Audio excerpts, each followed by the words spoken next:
बच्चों बहुत स्वागत है आप लोगों का केमिस्ट्री क्लास में। मैं हूं आपका केमिस्ट्री टीचर सुनील यादव। अब बच्चों जैसे कि आप लोग देख रहे थे, ठीक है, मैं आपके सामने संकुल यौगिकों के अध्ययन के लिए लगातार आपके सामने हूं। बच्चों संकुल यौगिक में आज मैं आपको संकरण जो टॉपिक है वो आपके सामने लेकर हूं। तो बच्चों बहुत अच्छे से समझिए। एक एग्जाम्पल मैं ले लेता हूं आपके सामने।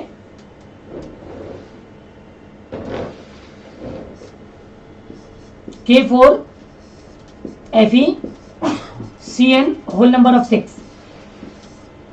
बच्चों इस कंपाउंड का जो नाम है, सबसे पहले आपको बता दूं, इस कंपाउंड का नाम मैंने आपको लिखना भी सिखाया था, ठीक है। यह है पोटेशियम हेक्सासाइनो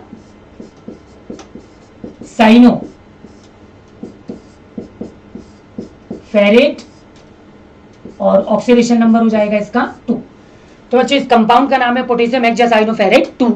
बच्चों आज मैं इसमें आपको संकरण डिस्क्राइब करूंगा। तो सबसे पहले क्या करना होता है बच्चों, आपको जिस भी कंपाउंड में संकरण या हाइब्रिडाइजेशन डिस्क्राइब करना हो, आप सबसे पहले क्या करो, उसको आयनाइज्ड कर दो, यानी पोटेशियम यानी जो फ्री मेटल है उसको अलग कर दो।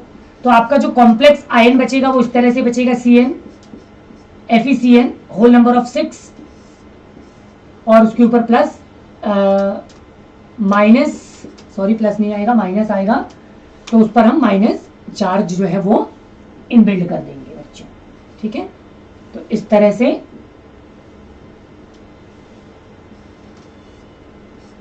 ये माइनस चार्ज आ जाएगा। अब इस स्पीसीज, आयनिक स्पीसीज को लेकर हम हाइब्रिडाइजेशन को डिस्क्राइब करेंगे।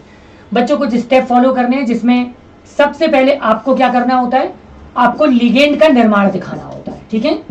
तो मैं लिगेंड का आपको निर्माण बता देता हूं।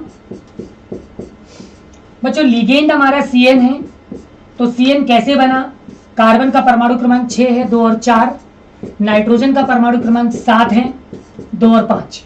तो 4 और 5 इलेक्ट्रॉनों को लेकर हम सबसे पहले CN बनाएंगे। तो एक कार्बन, 1 2 3 और एक 4 इलेक्ट्रॉन, एक नाइट्रोजन, ठीक है, इसके ये 5 इलेक्ट्रॉन। तो बच्चों क्या होगा, इनके इन एक एक इलेक्ट्रॉनों के बीच में त्रिबंध स्थापित हो जाएगा, जबकि कार्बन किसी अतिरिक्त से जुड़कर, ठीक है, उसके इलेक्ट्रॉन को अपनी ओर आकर्षित करेगा और फिर इसके ऊपर एक ऋणात्मक आवेश आ जाएगा, ठीक है। तो इस तरह से बच्चों ये सबसे पहले CN का निर्माण होता है, जिसको हम एक लिगेंड कहते हैं। और इस लिगेंड का जो नाम है ना, इस लिगेंड का नाम क्या है बच्चों, इसका नाम है साइनो। तो सबसे पहले हमने आपको लिगेंड का निर्माण बताया।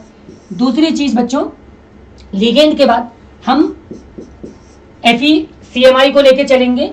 इसका एटॉमिक नंबर 26 होता है। कॉन्फ़िगरेशन करूंगा 1s2 2s2 2p6 3s2 3p6 4s2 और 3d6।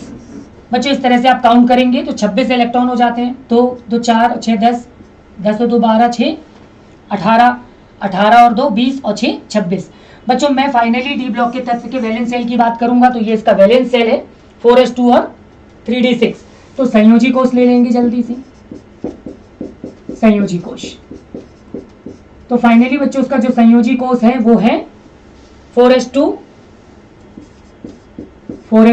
3d6 और 4p0। बच्चों अब हमको देखना है, S के पास 1 सेल, B के पास 5 सेल होते हैं, ठीक है। हमने 11th क्लास में इसको पढ़ रखा हुआ है, जबकि P के पास 3 सेल होते हैं।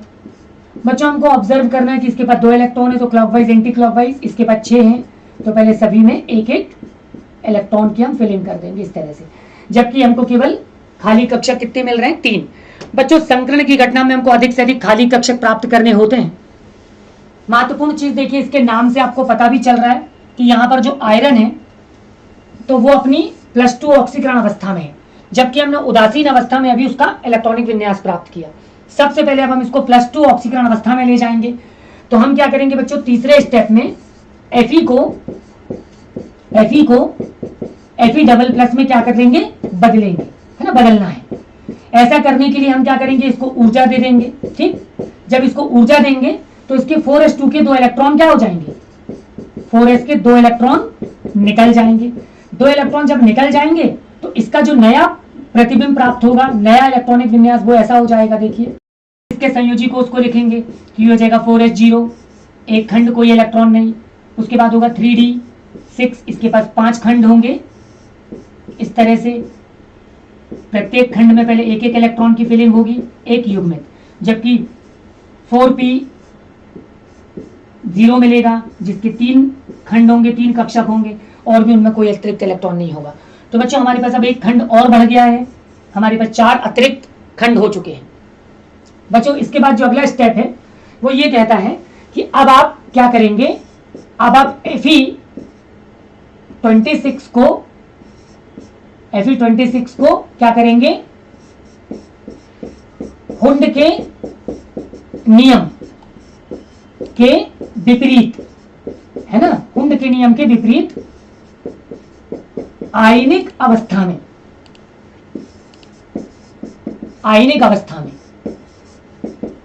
जो अयुग्मित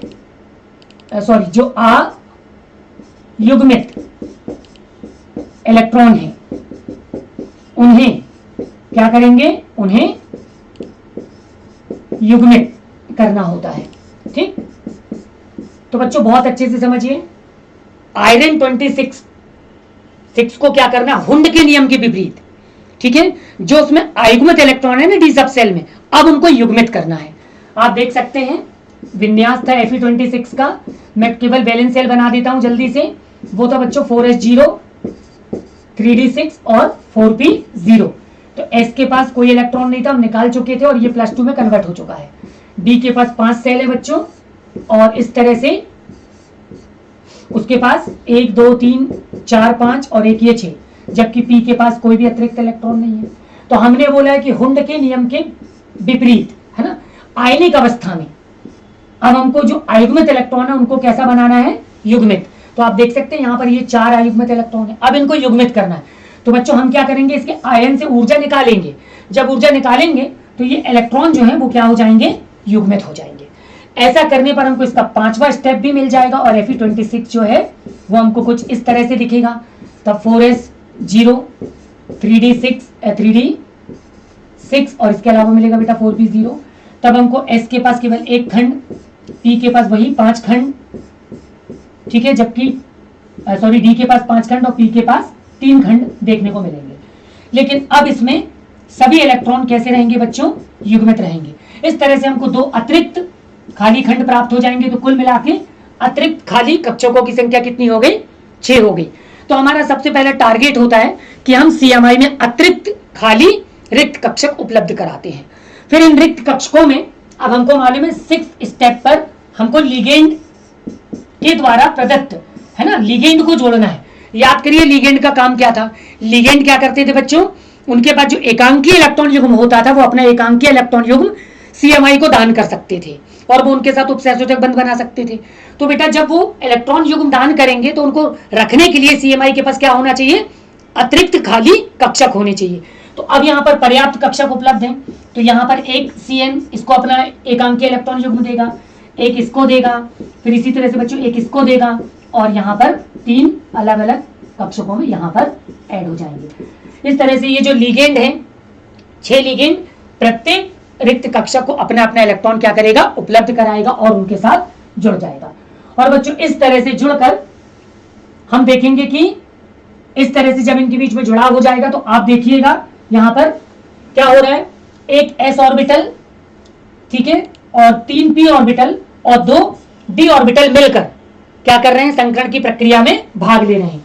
इसलिए बच्चों आपको ध्यान देना है, यहां पर क्या हुआ, s का एक ऑर्बिटल है s, ठीक है, प्लस p के 3 ऑर्बिटल है, ठीक है, और d के 2 ऑर्बिटल है। तो इनके संयोजन से जो संकरण होगा बेटा वो होगा dsp3 और यहाँ पर dsp3 संकरण होगा और जो संकुल जो यौगिक होगा, ठीक है, तो संकुल यौगिक में उसकी जो ज्यामितीय संरचना मिलेगी वो आपको कैसी मिलेगी बच्चों, वो आपको मिलेगी अष्टफलकी, वो आपको अष्टफलकी मिलेगी, जिसको बनाने के लिए आप कुछ इस तरह से इसको ड्रॉ कर पाएंगे और समझ पाएंगे। बीच में आप आयरन को बना दीजिए, ठीक है, प्रत्येक सेंटर से इस तरह से आप क्या करेंगे, लिगेंड को जोड़ देंगे। तो यहाँ पर एक CN, यहाँ पर CN, इस तरह से ये सारे के सारे लिगेंड जो है वो जुड़ जाएंगे। आप ब्रैकेट लगा देंगे, इसको एक स्क्वायर के साथ मुलाकात होगी। Thank you.